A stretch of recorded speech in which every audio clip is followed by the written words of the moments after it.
نهاية مباراة النادي الأهلي وسموحة 2-1 للأهلي بهدف للأهلي من طاهر محمد طاهر في الدقيقة 90 عشان يعود للأهلي المنافسة. وتعالى لي، هو مين رونالدو الظاهرة ده؟ مين كريستيانو رونالدو يا جدعان؟ مين الناس دي؟ مين مهاجمين العالم دول قدام طاهر محمد طاهر؟ احرف مهاجم شفته في حياتي. ايه الراس دي يا ابني؟ ايه الراس دي يا ابني؟ لا لا لا لا لا يا جدعان، نعود من منافسه بجديد. وسامع بقى الركب ابتدت تخبط.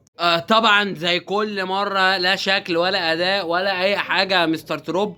نخلص الموسم ده على خير، خدنا الدوري ما خدناهوش، وفاهم انت اول طايره على الدنمارك.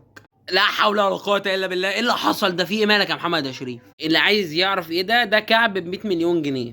رجل المباراة الوحيد، رجل المباراة الوحيد، ولا بقى هي ولا لعيبة ولا فريق ولا جهاز فني، هو ده رجل المباراة الوحيد. طيب مكسب النهارده ليه؟ مكاسب كتير جدا. ده جدول الترتيب: الاهلي ب 44 نقطة، وبيراميدز بالتساوي 44 نقطة، والزمالك في الصدارة ب 46 نقطة. المهم، بيراميدز انت لسه قدامك معاه ماتش. انت لو كسبت بيراميدز فانت كده اتاكدت ان انت هتشارك في دوري ابطال افريقيا. فدي شيء يعني بنسبه 90% ان انت كده هتشارك، حتى لو ايه، لو اتعادلت مع بيراميدز كمان. تمام، عشان انت غالبا هيبقى فرق الاهداف والمواجهات المباشره والحاجات دي، ما انت هتبقى تاني. فانت ايه، ضمنت ان انت هتشارك في دوري ابطال افريقيا، ودي الحاجه اللي رايحه الجمهور الاهلي.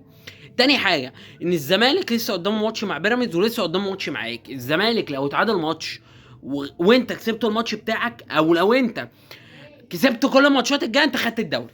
عشان نبقى ايه على نور كده اهوت، دونا بقى ايه ان احنا محتاجين كل فريق من اللي فوقنا دول يتعثر ايه ماتش، وانت ليك ضمان ان الفريقين اللي فوق دول هيلعبوا مع بعض ماتش. فانت كده ايه، في السيف سايد منه. بس كده، واحلى مسا عليكم، احلى فوز. وبصوا، مهاجم مصر الاول طاهر محمد طاهر.